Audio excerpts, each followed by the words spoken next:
And I am live. What is going on what is going on YouTube world? Welcome to Chris Wrestling Views. Welcome to the Little Bit Band Gaming channel. Also, welcome to the Wrestling Pit podcast. So you guys here, I'm kind of late on doing this. It's just gonna be me today. Pretty much talking about Smackdown and everything like that. Don't focus on the stain on on my shirt here, you guys. So let's don't worry about it. Anyways, we had AEW All In today. Pretty long pay per view, but some of this stuff was impressing. I mean, impressive, but some of it wasn't. But then again, I mean, I also did a review that on my channel. If you want to check it out, whoever that one person is that's watching this video right now, two people, welcome in. As I was just saying, I'm here by myself today doing the SmackDown review. Kind of late of doing the review, as I was saying before. So looks like WWE SmackDown opened up with the Grayson Waller effect, of course, you guys. So Grayson Waller, Austin Theory, their special person was Cody Rhodes at the time. So pretty much what happened there, they were pretty much well, Grayson Waller is pretty much saying like, hey, you remember how Kevin Owens used to be? And when they brought that up, they show like little different things, um how he turned on like Chris Jericho at one point, how he turned on Sami Zayn, just to name a few wrestlers out there. So Kevin Owens did, come out and say, "Hey, Cody, I'm not like that anymore." He said, that was the old me, and so on and so forth. And pretty much they just had like a little brawl and everything like that. So Kevin Owens already knew that they were gonna make it like a tag match, and then Nick Aldis pretty much made it official without, coming out and saying he's gonna make it official. So I guess they did like during a commercial break or something like that. So the opening match, you guys, we had LA Knight versus Santos Escobar for the WWE United States Championship on the line. Escobar, of course, he had Legado del Fantasma out hit on his side to be out there to support him.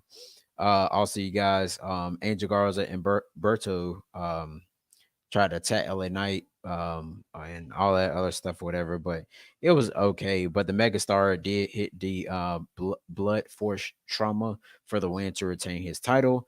And then, of course, I don't really remember all these backstage segments. Most of the time I do, most of the time I don't. But then again, I remember one backstage segment I can remember off the top of my head because SmackDown was already was feeling boring to me actually. Um, but we see Santos Escobar was pretty much mad, start knocking stuff down backstage. Electra Lopez was with him and Angel Garza and like, hey, what happened out there and so on and so forth. Um, and then it was like what in the world, man?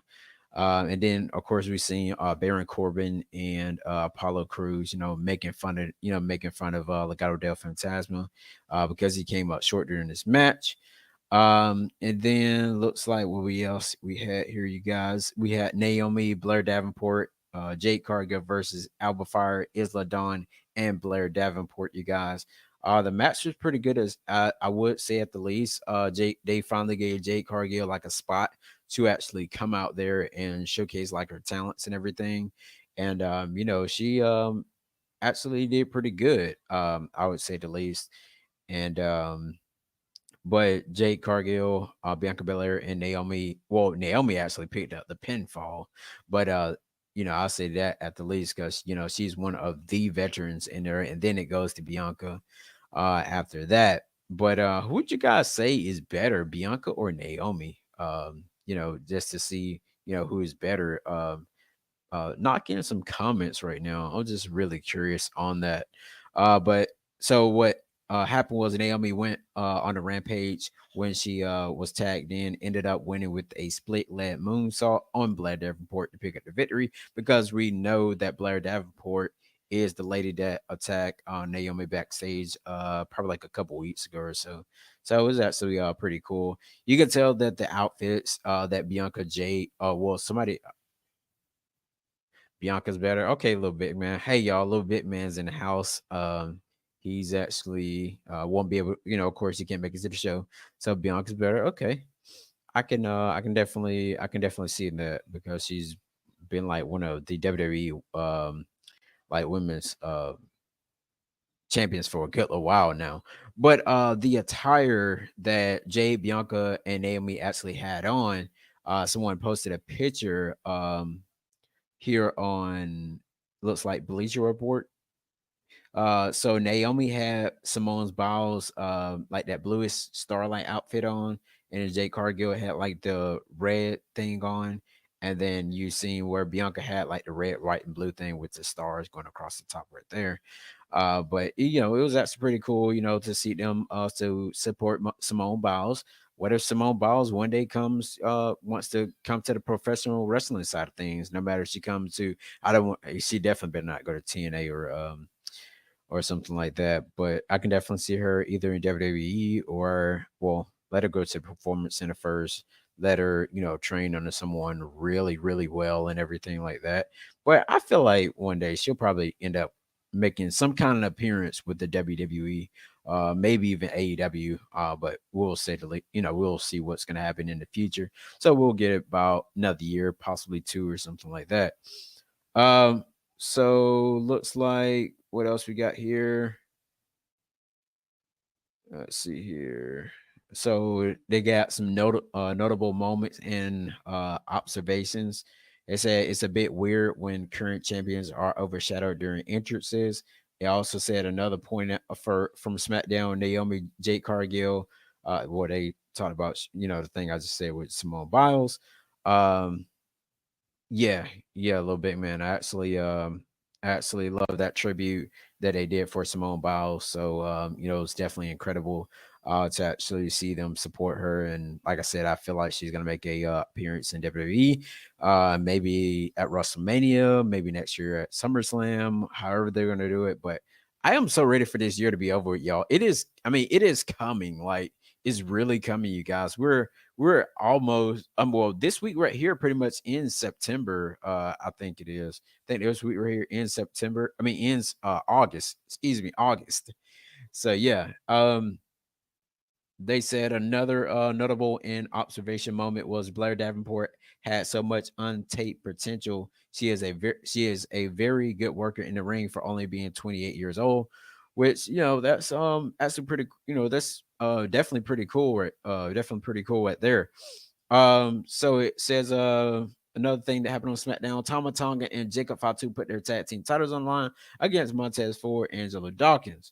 But before that happened, you guys, we ended up seeing where Solo pretty much was talking about Roman Reigns, blah blah blah, and he said it's something wrong with the tag team, and he said Jacob, step up. So Jacob ends up stepping up and everything, and he's up here, got like, and this man got like a grill and everything in his mouth. So he was actually like had like a belt around his neck and everything. You guys seen the show for sure. But then again, what we did, another thing that we did have was we had where Jacob did, of course, he stepped up or whatever, but you can see the look on his face, like the look in his eyes, the look on his, like the expression on his face that he had. It looked like he definitely, yeah, he after Solo told him to give him the belt, he was like, "I love you, Solo." Well, Solo, yeah, he was like he loved him Solo and everything like that. So I was like, "What in the world?" But he said it like with a aggressive voice. This is all gonna boil down to where it's gonna this bloodline with Solo is gonna all start crumbling down. I mean, you still may have Tama Tonga and Tonga Loa around, but you won't get like the Jacob Fatu. Like everyone knows, like anyone that watches like Raw, SmackDown, any people that does like pro wrestling reviews that knows the ins and outs and everything, they know whether Jacob is heel or whether he's face. Jacob is loved, you guys. Jacob is loved 100%. I mean, you can make this guy one of the baddest people in the world, like one of the baddest people. It's just like with CM Punk. CM Punk, well, actually, like Drew McIntyre. A lot of people still love Drew McIntyre. A lot of people still love CM Punk. CM Punk can, say he hates you, and like everybody like cheer. Same thing over with AEW. Like you got people used to be behind like who was it, MJF or whatever, but he can say anything, he can call anybody anything, and the people like will still cheer him. And I mean, it is just crazy. But going back, not to get off topic or anything, you guys, but what happened was, he told Tama Tonga to give the belt to Tongaloa, and as soon as he did that, you hear the crowd says, "You can't wrestle," and then the notable thing about that, you guys, is let's see, another moment. It says here, Fatu wrestling with a boot on, super kicking with the super kicking foot actually was funnier than it should have been. But overall, you guys, it was like it was crazy. Like, I also heard someone say that Jacob Fatu actually no, not Jacob Fatu, excuse me. Tongaloa has had more belts than Solo Sikoa ever had. Well, Solo Sikoa only had one belt, and that was in NXT, but that belt really didn't count because he had to give it right back once they got him up to the main roster. But also another thing that happened was Montez Ford and Angelo Dawkins ended up facing Tamatonga and Tongaloa, end up defeating them. I was hoping they were going to win it back, but they didn't. Now, this all is going to boil down to DIY will win back their WWE SmackDown Tag Team Championship. That is what I am definitely feeling is going to happen. And after that does happen, I feel like this is where I'm not sure it's gonna happen or not, y'all. But I keep hoping and I keep praying that the Street Profit will turn heel. But it is so hard to try to see Montez Ford and Angela Dawkins fully turn heel because the crowd loves them so much. As Little Big Man said in our previous videos, it is hard to actually see this happen, but I just hope it happened and let the crowd boo them. Let the crowd just do just do everything that they possibly can, to like actually boo these guys because it's going to be DIY versus the Street Profits. I will say it would possibly be maybe at a SmackDown show, maybe at Bad Blood, but we're not for sure 100%. But I mean, it was definitely crazy, you guys. But the Bloodline defeated the Street Profits. Match was pretty cool, I would have to say the least. Little Bitman has a comment here, you guys. He said he definitely didn't like giving that belt away. That may start something for sure. So yeah, like I was saying before, definitely gonna start something for sure. And this is where it's kind of like how well it's something a little bit different, but I feel like Solo may definitely fall back in line with Roman Reigns. I'm not sure how they're going to do this, but WWE is definitely planting seeds with the bloodline thing. And, Jacob Fatu, when that time comes, he's going to super kick the heck out of Solo. He's going to decimate Solo, you guys. I would say the least. When that time does come, and he's going to be doing everything. He's going to say everything that he can, and he's gonna tell Solo pretty much how he feels and everything. And the crowd is like he's gonna be another like I don't want him babyface, but he's gonna be he's already likable, but he's gonna be even more likable when he like super kicks the mess out of Solo, or something like that. Probably, I mean, even maybe when Solo goes after the title, goes after the title on the winner of Kevin Owens and Cody Rhodes, which you already know that Cody Rhodes is winning.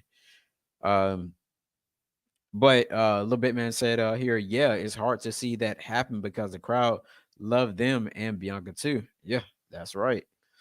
So another notable moment from SmackDown, you guys, they said here's Sikoa using a promotion to his private enforcer as a reason why Fatu had to give up his belt was a weak excuse. It definitely was a weak excuse. I would say at the least.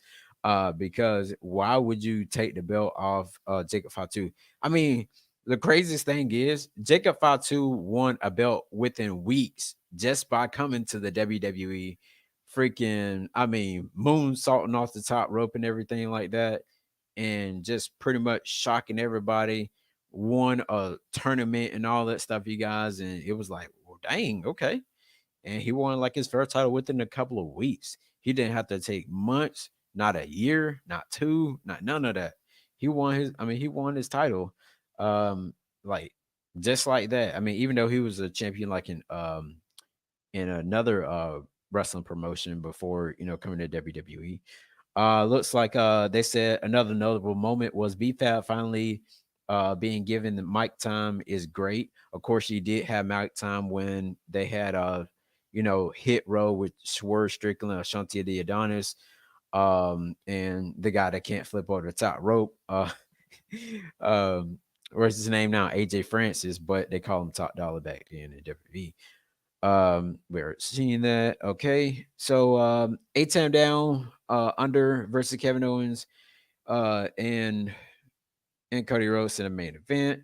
I really didn't watch it, but I did kind of go back and watch the ending part on YouTube. And we ended up seeing where after Cody Rhodes them won and everything, we seen where the heel turn that I got in the title of the video, where the heel turn was about to happen, where the referee gave the belt to Kevin Owens, and Kevin Owens had it like this, and he was gonna actually run and hit what's called hit Cody with it, but he kind of just snug it like right at to him, like, here is your belt. And you just see Cody Rhodes face just like looking like a deer in the headlights. It was like, well, you finna hit me with that? And then you just see Kevin Owens like, come on, come on, telling Grace Waller and Austin Theory that or whatever. But you can also see where Cody Rhodes looked back. He was like, oh, okay, okay. And then Kevin Owens over there holding the rope and start kicking the rope, kind of like what he did before. Got some little comments from Little Bitman here. It was a weak way to correct who should be tag team champions in the bloodline. Yeah, I guess they'll end up. I guess they're going to call them on TV as like the Tonga Brothers or something like that. Also, it was a good match, but the ending with KO was great. It was definitely great. The way how he had the title like that and he started walking fast behind him. Oh yeah, that was definitely a tease. Even the commentary people say that. Even though you guys listen when you're watching SmackDown or watching Raw or NXT or whatever you watch, listen to the commentary, because the commentary people, they put out hints.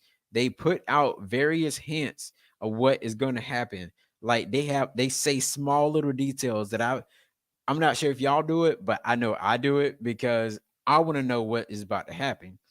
And like they said that LA Knight was going, LA Knight is definitely in line to win the championship. It was like I think it was like Logan. I think it was the episode when Logan Paul was on the show and they had like that little thing, and all that. And they was also talking about it during Santos Escobar one of his matches or something he had. But they actually talked about LA Knight could be could be actually winning the United States Championship and dethroning Logan Paul. But I just pay attention to small details like that, you guys. So I just be wanting to know stuff.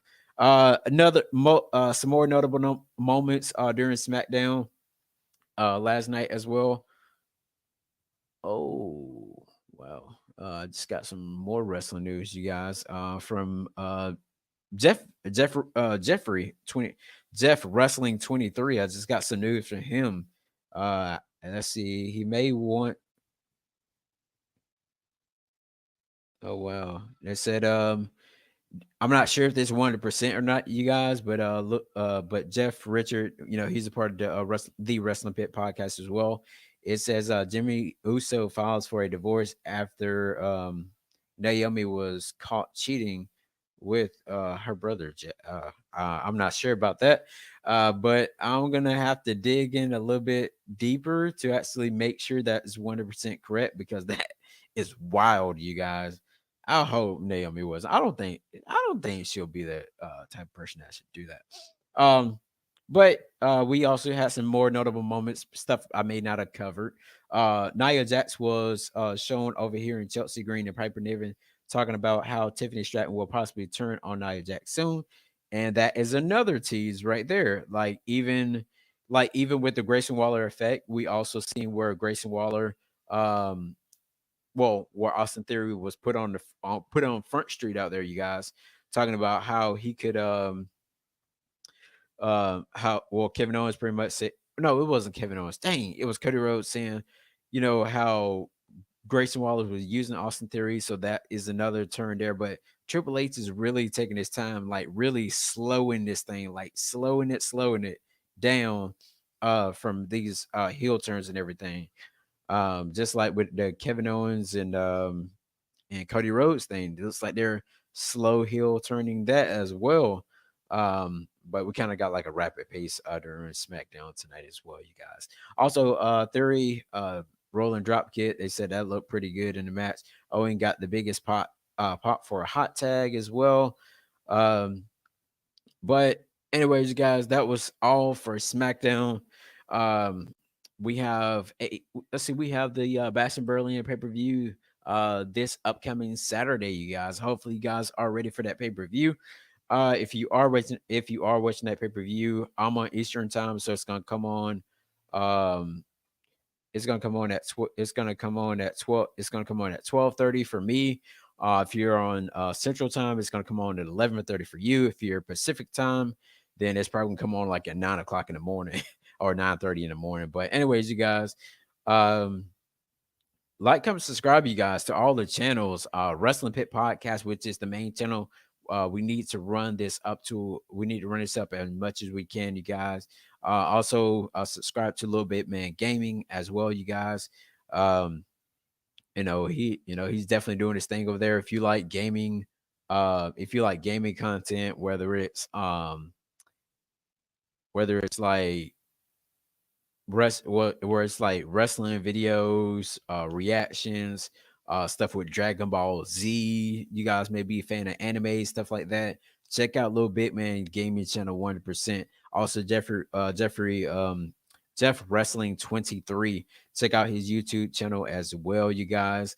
Um, and also check out my channel, Chris Wrestling Views, where I try to put, like wrestling news, some reviews, not too much reviews. Also post shorts on there. If you don't see me posting like daily content on like regular videos, I'm always posting daily content with YouTube shorts as well.